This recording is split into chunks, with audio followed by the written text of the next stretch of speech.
Bienvenue à Tallinn, bienvenue dans cette nouvelle vidéo. Je suis avec François Yogesh. Salut François. Salut Maxence. Donc pour la petite anecdote, j'ai rencontré François pour la première fois au congrès des infopreneurs à Barcelone en 2015. Donc ça fait déjà de nombreuses années. Tu me disais également que c'était à ce moment-là que tu as découvert l'univers d'Internet.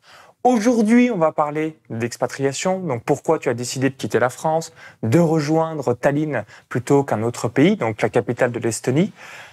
Juste avant de voir tout ça dans cette vidéo, je vous invite à cliquer sur le bouton s'abonner juste en dessous pour joindre plusieurs dizaines de milliers d'entrepreneurs à succès abonnés à la chaîne YouTube. Je vais laisser François se présenter pour que tu nous expliques qu'est-ce que tu fais concrètement dans la vie. Tu as 62 ans, peut-être qu'il y a des gens qui peuvent se dire est-ce que tu es en retraite ou alors pourquoi à 62 ans rejoindre l'Estonie et particulièrement Tallinn. Je te laisse nous dire ce que tu fais de beau de tes débuts aujourd'hui en faisant une petite synthèse de tout ça. J'étais enseignant de yoga et de méditation sur Lyon. Avec la crise sanitaire, mon activité a été totalement détruite. Et ça faisait très longtemps que je voulais rejoindre Maxence là où il se trouvait. Il se trouve qu'il est à Tallinn, donc je voulais aller à Tallinn. Et voilà, là, ça a été le déclic. J'en pouvais plus. J'avais vraiment besoin de m'évader de cet univers et de cet environnement politique français.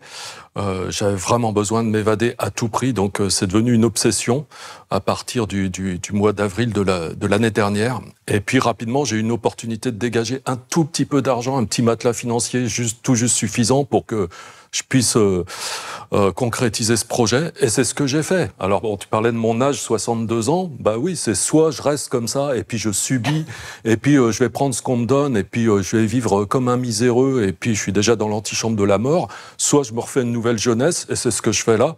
Et là, je ressens une libération totale, quoi. C'est dingue. Alors du coup, pour récapituler, donc 2015, c'est la première fois qu'on se rencontre. À ce moment-là, tu m'expliquais que tu avais envie de t'expatrier. Donc moi, j'ai été expatrié à cette époque-là à Malte, donc de fin 2012 à début 2018. Et c'est le confinement, la crise via la pandémie du Covid-19, notamment à partir de début mars 2020, où là, ça t'a fait boum, gros déclic en me disant, là maintenant, c'est bon, c'est la goutte d'eau qui a fait déborder le vase. Je souhaite m'expatrier, je souhaite quitter la France parce que j'en ai ras-le-bol de confinement, restrictions, attestations pour se déplacer et tout le pataquès médiatique qu'on a eu par rapport au Covid. C'est vraiment ça que tu as ressenti qui t'a amené le déclic absolu. Corona Circus. Le Corona Circus. Excellent. Tu t'es expatrié du coup en mars-avril 2021. Tu m'as dit que tu étais venu pour la première fois, puis là tu es toujours à Tallinn début mars 2021. Pourquoi l'Estonie plutôt qu'un autre pays, puisqu'on a des dizaines et des dizaines de destinations, la Thaïlande, Malte, le Portugal, Dubaï, l'île Maurice, le Canada, et j'en oublie. Il y en a un tas de possibilités avec des avantages et des inconvénients sur toutes les différentes destinations. Pourquoi l'Estonie ? C'est-à-dire que là, je recommence de zéro, professionnellement parlant. Donc j'ai besoin de tout apprendre au niveau marketing internet. J'ai pas mal de connaissances, mais j'ai besoin de les ordonner et puis de les structurer et puis de me repositionner sur quelque chose de nouveau. Donc j'ai besoin d'avoir des gens autour de moi qui m'aident et qui me tirent vers le haut et qui m'aident à redémarrer. Donc Maxence est là, donc c'est là que je viens, quoi. Il serait au Venezuela, j'irais peut-être au Venezuela, quoi. Mais il se trouve qu'il est à Tallinn. Alors je viens à Tallinn.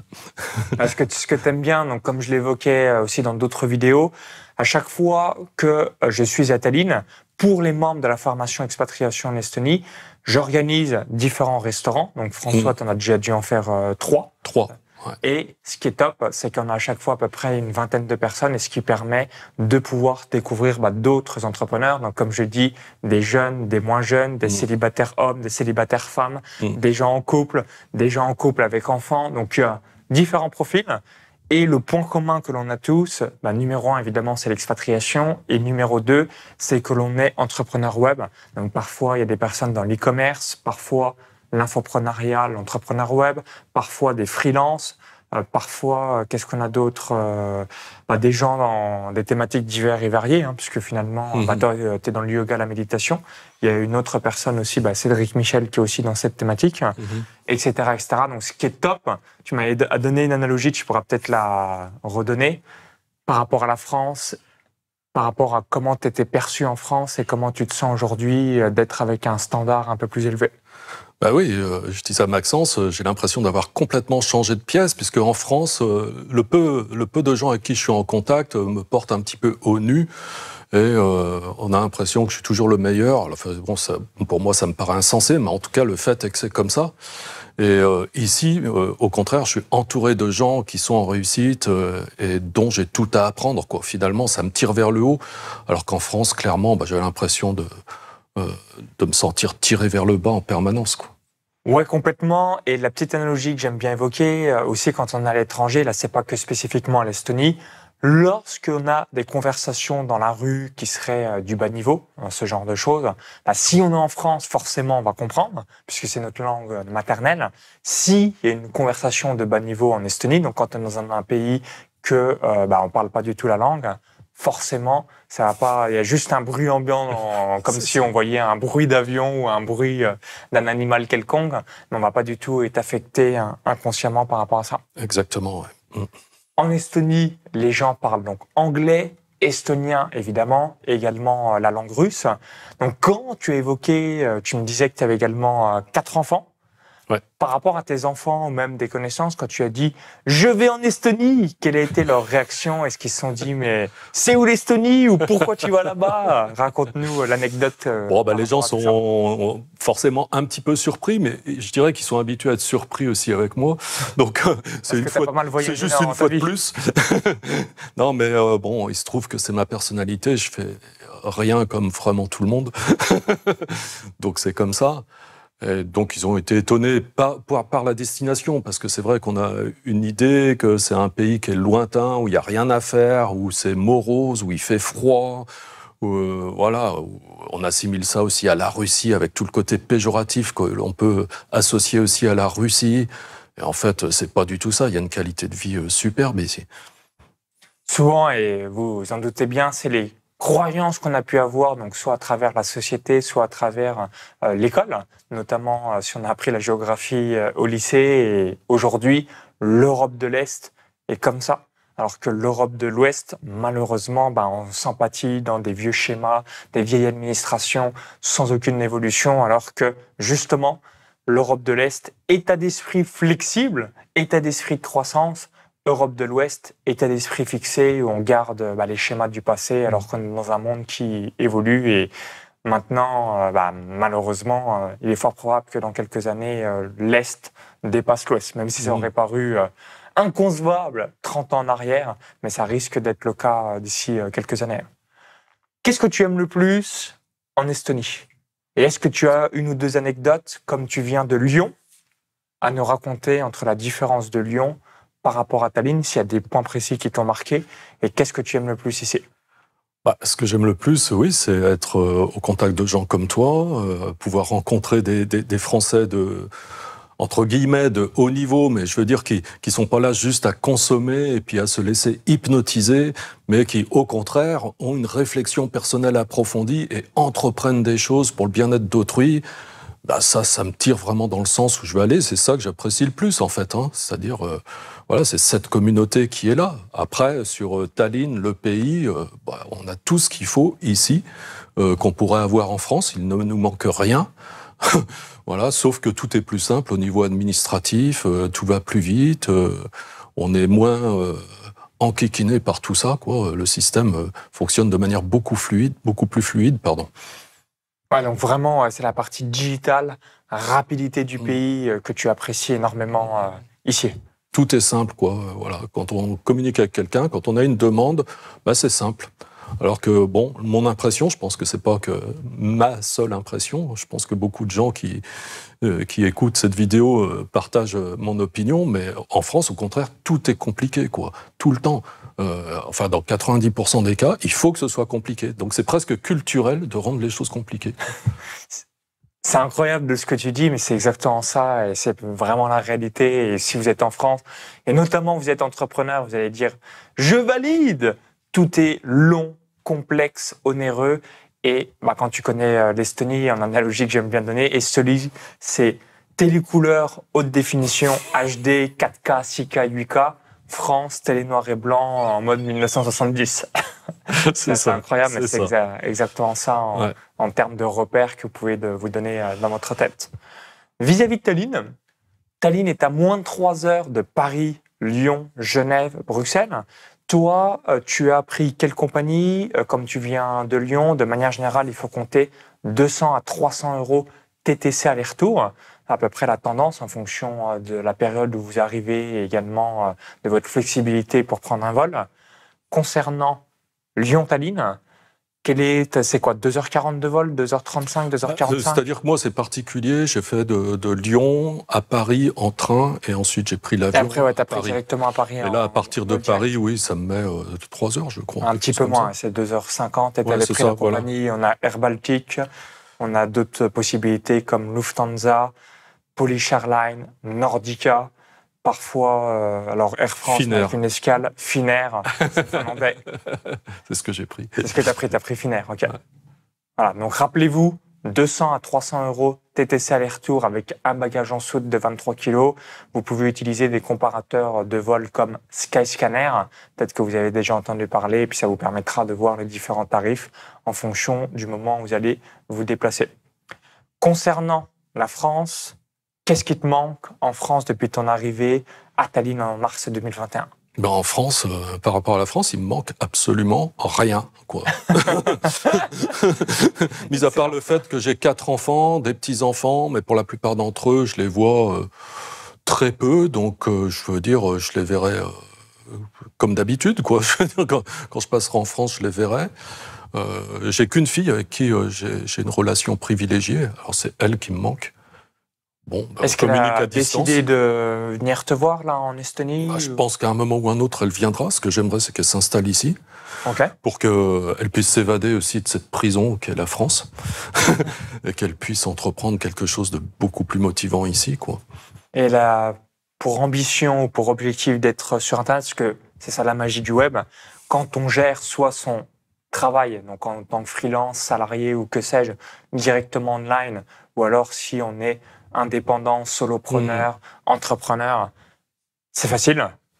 Comme moi, je sais que je pourrais être n'importe où dans le monde. Disons que pour ma fille... Est-ce qu'elle a cet objectif d'être online? Je pense que le déclic va arriver quand je vais commencer à réussir de mon côté. Donc je pense que j'ai besoin de montrer l'exemple, et à partir de là, je pense que le déclic, elle va l'avoir. Ok, comme tu vas l'inspirer par rapport à tout ce que tu vas mettre en place ici. Parce que finalement, tu étais à Lyon, tu avais surtout une communauté par rapport à un stage présentiel ou un lieu dur pour pouvoir accueillir les clients. Et là, tu vas refaire le yoga, la méditation, made in online, pour développer tes revenus au cours des prochains mois et des prochaines années, puisque là, la majorité de tes revenus provenaient avant le Covid, du lieu que tu avais créé avec tous tes clients directement sur Lyon. C'est ça. Alors également, comme tu es membre de l'accompagnement coaching business, également du club Privé Business, c'est ce qui va te permettre d'avoir des bonnes bases concernant le business en ligne. Là, on va revenir concernant les différents piliers d'une expatriation. Donc, il y en a 4. Les 4 piliers sont les suivants: le logement, la résidence, la création de la société, les différents comptes bancaires. Donc, premier pilier, quel est le logement que tu as en Estonie? En combien de temps tu as obtenu le logement? Il y a des sites comme city24.com où on peut trouver son logement en 24, 48, 72 heures en fonction de la disponibilité que l'on a et du degré d'exigence vis-à-vis de l'appartement qu'on souhaite obtenir. Par rapport au logement, combien tu fais de visites? Combien tu payes? Quel est à peu près le nombre de mètres carrés que tu as? Je te laisse tout nous dire. Donc moi, mon cas, il est pas typique, je dirais, parce que j'ai amené mon chat. Donc oui, t'as un chat, ok. J'avais besoin d'un endroit pour mon chat. Et donc, en plus, on est dans la période coronavirus, donc je suis arrivé, je suis resté en quarantaine, je sais pas, pendant 1 semaine. Et puis, j'ai attendu ce temps-là avant de me mettre en action pour trouver quelque chose. Du coup, ça a pris un petit peu de temps, mais je dirais qu'en période normale, 1 semaine maximum, on trouve un appartement sans problème, quoi. Et toi, tu as fait... Moi, j'ai mis 15 jours. J'ai mis 15 jours. Au bout d'un moment, j'ai dit, c'est bon, ça suffit, je me pose. Parce que, justement, j'avais peut-être un peu trop d'exigences au début. T'as fait quoi, 10 visites, 5 visites, 3 visites? Non, j'ai fait 5-6 visites. 5-6 visites, ok. Ouais. Et là, aujourd'hui, tu es dans 48 mètres carrés. 48 mètres carrés. Et tu payes combien là en loyer? 450. 450 €, 48 mètres carrés. Et à cela s'ajoute en moyenne 100 € par mois de charges, eau, électricité, Internet et les différents frais pour que l'immeuble soit propre, que l'on connaît tous, même en France, on a ce type de frais. Concernant la résidence, en combien de temps tu as obtenu ta résidence? Ça, extrêmement rapide. C'est-à-dire qu'à partir du moment où vous avez votre bail de location, vous allez dans un service spécial qui s'appelle enregistrement de la population. Là, on en a pour 10 minutes, un quart d'heure. La personne nous fait remplir un formulaire, elle nous demande notre bail, notre passeport. Voilà, c'est très vite fait. Elle dit, d'ici 2 jours, vous allez recevoir un email, vous pourrez vous rendre au service de police suivant. Effectivement, c'est même le lendemain, j'ai reçu un email. Toi, c'était rapide, le lendemain. Ouais, donc, je suis allé au service de police. Ça a pris un petit peu de temps, ça a pris une petite heure, quoi. On me regardait sous toutes les coutures, tout pour voir si c'était bien moi. Est-ce que c'est bien François Huguet que j'ai devant moi? Et une fois que ça a été fait, on m'a dit, parce que moi j'ai payé 25 € pour que ça aille plus vite, parce que ça peut mettre jusqu'à 1 mois, mais ça peut mettre 3 à 5 jours si vous payez 25 €. Donc moi, j'avais plutôt envie... le pass express. Oui, j'avais plutôt envie de régler ça tout de suite. Et du coup, 3 jours après, je suis allé chercher ma carte d'identité, quoi. Résident estonien. Excellent. Concernant la société, normalement, il faut 30 minutes environ directement online. On paye 190 € une fois. On a accès à vie à la société. Avec cette même société, on va tout simplement pouvoir réaliser de l'immobilier, de la bourse, du business en ligne, du coaching, de l'e-commerce, absolument tout. En combien de temps tu as créé ta société? Partage-nous l'anecdote. Alors ça, c'était très, très, très long. Je me suis mis un matin sur mon canapé, comme ça, j'ai ouvert le truc. En parallèle, j'avais la formation de Jonathan. Et il faut dire que moi, je suis pas très, très à l'aise comme les tout jeunes sur Internet, mais bon, je me débrouille. J'ai mis 1 heure pour tout bien faire et envoyer donc au service concerné, comme ce serait le tribunal de commerce en France. Et je suis allé faire un petit footing. Je suis revenu 1 heure et demie après. Et dans ma boîte mail, j'avais l'équivalent de mon registre du commerce et des sociétés estonien dans ma boîte mail, quoi. Donc, tu as fait ta société, tu es allé courir 1 heure et puis ensuite, voilà. Officiellement, tu étais bon. Et là, tu auras ta société à vie pour un montant unique de 190 €. Selon moi, c'est unique au monde. Je ne connais pas d'autres pays qui peuvent permettre ça à un tarif extrêmement faible, sans coût additionnel, ni frais cachés. Donc ça, c'est merveilleux. Concernant les comptes bancaires, on a 4 banques principales en Estonie. Luminor, LHV, SEB, Swedbank, ou encore, vous avez peut-être déjà entendu parler des banques nouvelle génération, Wise, anciennement appelé TransferWise, N26, Bunk, Revolut. Donc pour ma part, j'utilise en compte personnel N26 et de temps en temps Revolut, et en compte professionnel Wise ou encore Swedbank. Toi, chez quelle banque tu es en compte pro et en compte perso? Compte pro, compte perso, j'ai pris LVH. LHV. LHV, oui. Je fais encore des fois je fais de moins en moins l'erreur, mais je le fais encore de temps en temps. LHV.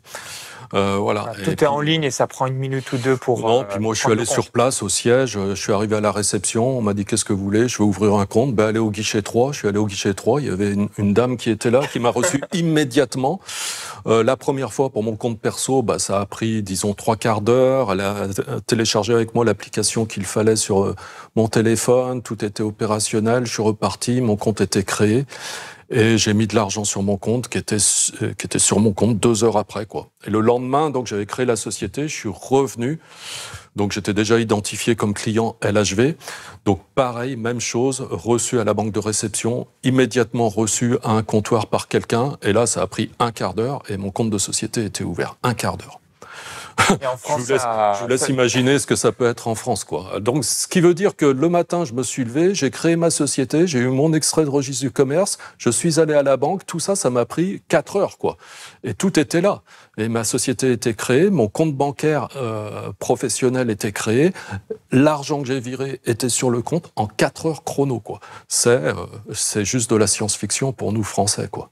Et je me souviens, quand tu avais fait le virement pour l'accompagnement coaching business, tu m'as dit, j'ai fait le virement. Je fais, j'ai déjà reçu. une seconde, alors que quand des gens me font un virement pour un différent programme par virement bancaire, Crédit Agricole, CIC, Crédit Mutuel, LCL, Caisse d'épargne, Banque Postale, Banque Populaire, toutes les banques dinosaures, généralement, ça me prend plusieurs jours et souvent, ils doivent appeler leur banque pour dire non, c'est pas une arnaque, je dois réaliser ce virement, validez-le. C'est juste dingue la différence entre les banques dinosaures qui sont obsolètes et que vous devez seulement garder pour un crédit immobilier, mais ça reste là, et toutes les banques nouvelle génération ou encore même les banques, finalement, les 4 que je vous ai cités, Luminor, LHV, Swedbank, SEB, c'est même pas des banques nouvelle génération. Swedbank, ça existe depuis 1820, 201 ans.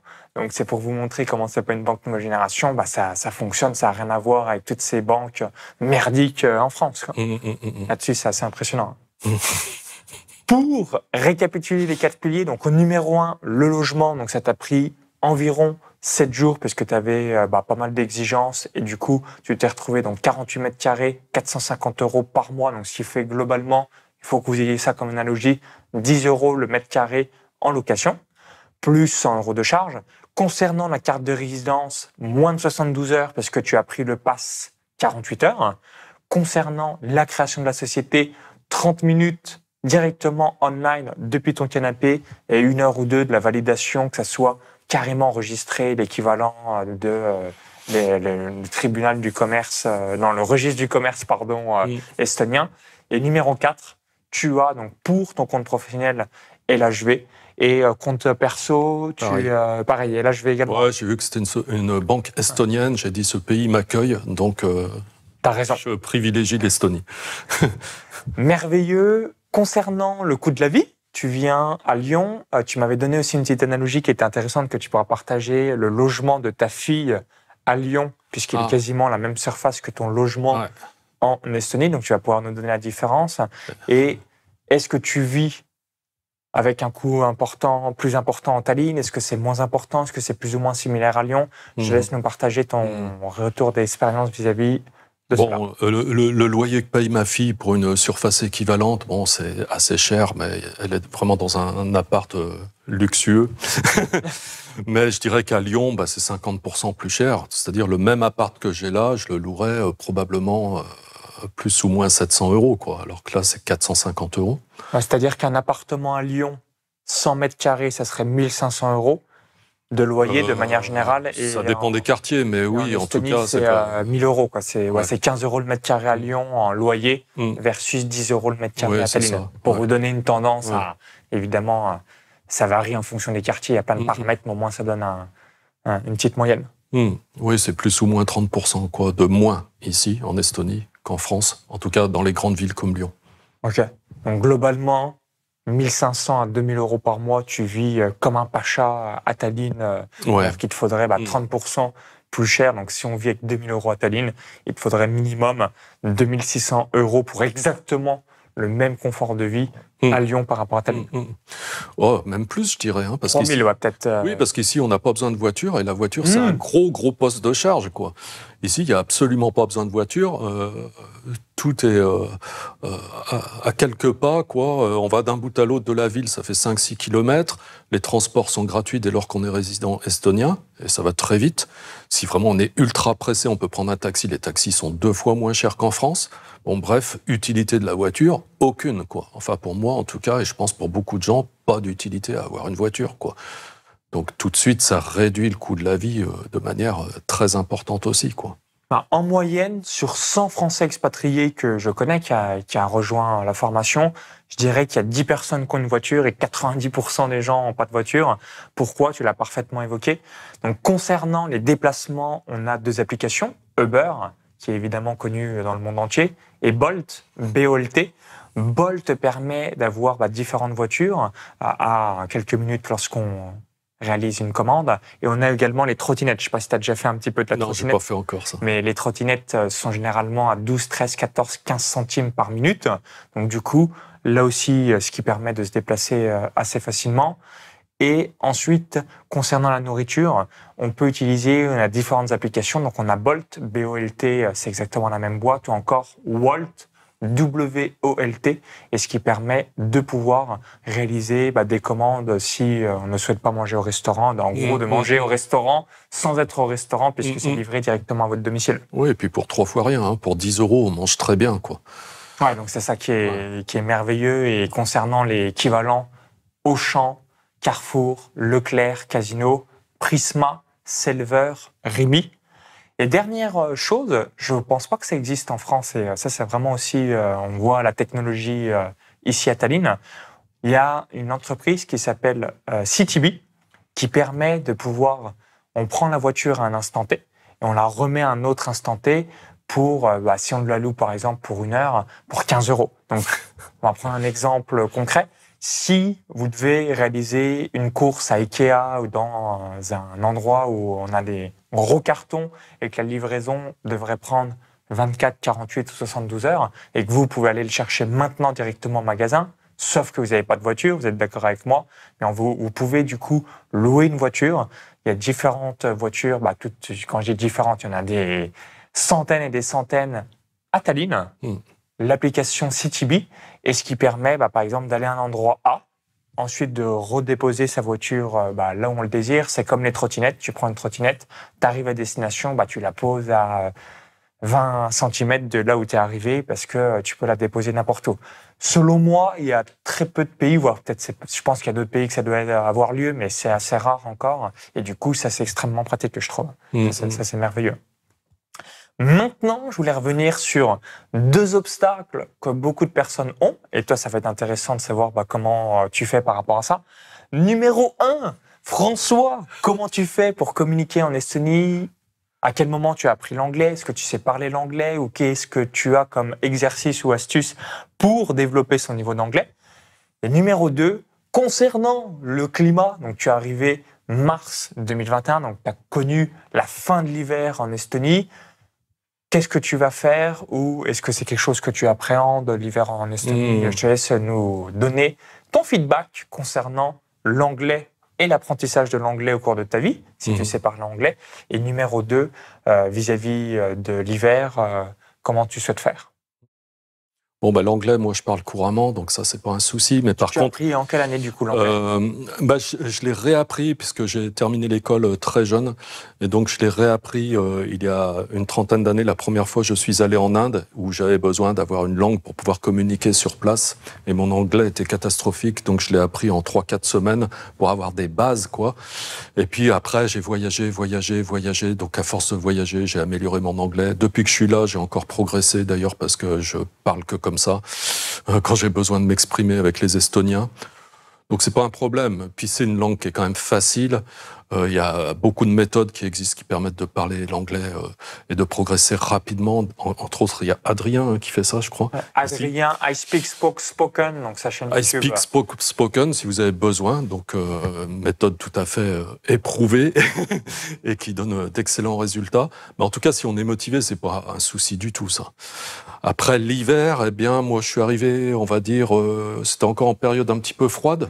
Et il n'y avait pas tant d'écart que ça avec la France. Il y avait peut-être 4-5 degrés. Même des fois, étonnamment, il faisait plus chaud ici qu'en France. L'écart n'est pas si phénoménal que ça. Alors, il y a des petits pics, il y a des exceptions où on peut approcher les moins 15, moins 16, moins 17 et avoir des écarts plus importants à un moment T. Mais ça, c'est quelques jours seulement dans l'année. Voilà, c'est ça à avoir comme en tête, c'est l'hiver, c'est beaucoup de 3 degrés jusqu'à moins 5, ça c'est la majorité du temps, mais c'est rare que ça aille au-delà de moins 10. Et quand c'est moins 12, moins 14, moins 16, moins 20, ça va être juste quelques jours et ça va tout de suite revenir à moins 5, moins 6, moins 7. Et après, comme vous en doutez, l'hiver, la nuit, forcément, il peut faire moins 7. Mais la journée, ça peut revenir à moins 1 ou 1 degré. Non, ce qui est marrant surtout... Ça va, c'est pas le Canada. Il ne faut pas mélanger l'Estonie avec le Canada. Ouais.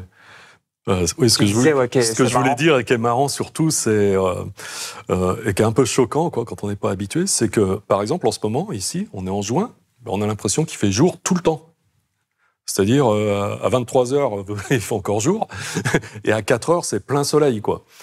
Et donc l'hiver, c'est l'inverse en fait. Il fait nuit tout le temps. À 9h et il fait nuit à peu près à 15h, 15h30. Donc, si vous voulez dormir à 16 heures, l'hiver en Estonie, c'est possible, puisque c'est totalement noir. Donc, là-dessus, vous faites votre sieste sans aucun problème en noir profond. Excellent. Maintenant, juste avant de revenir, parce que tu as rejoint la formation expatriation en Estonie avec mon frère Jonathan Rigotier, donc qui a réalisé les différents modules. Concernant Tallinn, est-ce que tu as une dernière anecdote en termes de sécurité, en termes de points précis qui t'a bluffé ou surpris par rapport à Lyon, comme tu viens de Lyon, c'est quoi? C'est la 3e ville de France? Ouais, c'est la 3e ville de France. Sécurité, tu te sens, ou la communication avec les Estoniens, comme tu as 62 ans, est-ce que tu... Sécurité, on n'est jamais... c'est vrai qu'en France, on ressent assez régulièrement des situations d'oppression un petit peu, où on sent que c'est chaud, quoi. On peut être embêté à tout moment, quoi. Où les gens sont nerveux, quoi. Ici, c'est très différent. Il y a un stress de l'Occident qui a lieu de plus en plus. C'est très différent. Là, les gens sont beaucoup plus renfermés sur eux-mêmes. Et dès qu'on leur parle, ils sont souriants. Et il n'y a pas d'embrouille, quoi. Non, je me suis pas embrouillé depuis que je suis là. Alors qu'en France, j'aime bien me faire respecter. Et puis quand ça va pas, c'est vrai qu'on m'entend, quoi. Mais ici, c'est tranquille, quoi. J'ai pas besoin d'exercer un quelconque ascendant quand c'est nécessaire. Ça se passe bien, on communique bien avec les gens, on se comprend les uns les autres. Ça, on le ressent vraiment, quoi. Si vous venez, vous allez le ressentir aussi, quoi. Merveilleux. Pour finir sur une dernière question, donc en quoi la formation expatriation en Estonie t'a aidé dans ta démarche de venir t'installer ici? Oui, bien sûr, parce que quand on est passé par la formation, on se dit que tout est facile, tout va très vite, et puis en moins d'un mois, même des fois en moins de 15 jours, on peut réorganiser toute sa vie, avoir trouvé un logement, avoir sa carte de résident estonien, avoir créé sa société, ouvert ses comptes bancaires, et on peut se dire, ouais, mais tout est facile ici en Estonie, certes, mais encore faut-il savoir quel est le chemin qu'il faut emprunter, quoi. Parce que si on veut le faire tout seul et qu'on n'a personne pour nous aider, là, je pense que ça risque quand même d'être galère. On va se rendre compte que dans les faits, tout était simple, mais on va mettre peut-être 3 mois, j'en sais rien, moi. Alors que là, tout se fait au fur et à mesure parce qu'on est guidé pas à pas, quoi. Donc c'est ça, le principe de la formation, ça vous fait gagner un temps phénoménal, quoi. Ouais, j'aime bien l'analogie que tu as évoquée. C'était la même analogie qu'avait évoquée une autre personne, Benoît Géliman, qui connaissait plein de Français qui ne me connaissaient pas avec mon frère et qui ont réalisé l'expatriation. Et eux, ils ont mis entre 3 à 6 mois parce que tout ce qu'on prémage, donc aller à tel lieu, tel étage, tel endroit, voici comment ça se passe, évidemment, numéro 1, vous n'allez pas le trouver sur Internet. Les rares informations que vous allez trouver sur Internet, vous allez vous dire, est-ce que c'est vrai? Est-ce que c'est fiable?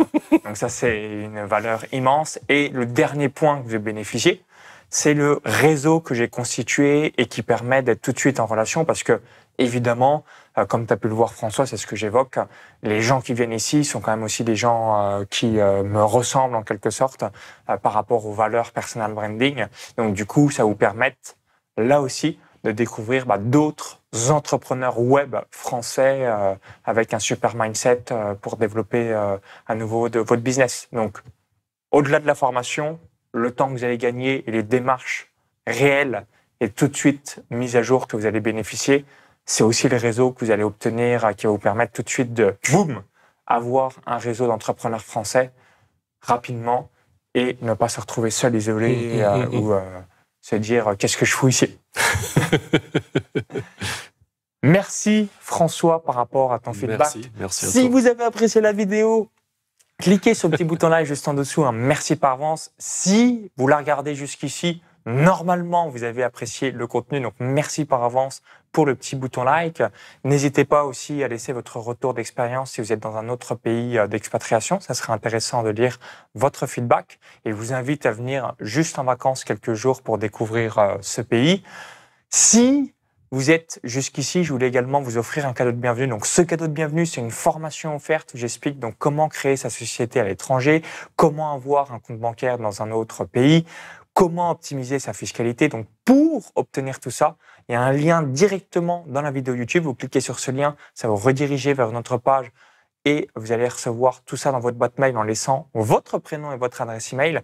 Si vous souhaitez découvrir les 19 avantages de l'Estonie ou encore voir la page de présentation de la formation expatriation fiscale légale en 30 jours chrono, il y a un deuxième lien dans la description ou également dans la vidéo YouTube. Comme ça vous permettra, numéro 1, d'avoir les fondamentaux grâce à la formation offerte en laissant votre prénom, votre email. Et numéro 2, regardez en intégralité la page de présentation du programme pour voir à quoi ressemble l'Estonie avec ses différents avantages. Merci François une nouvelle fois. À tout de suite de l'autre côté et au plaisir, qui sait, de vous rencontrer en chair et en os à Tallinn. Bye bye. Bye.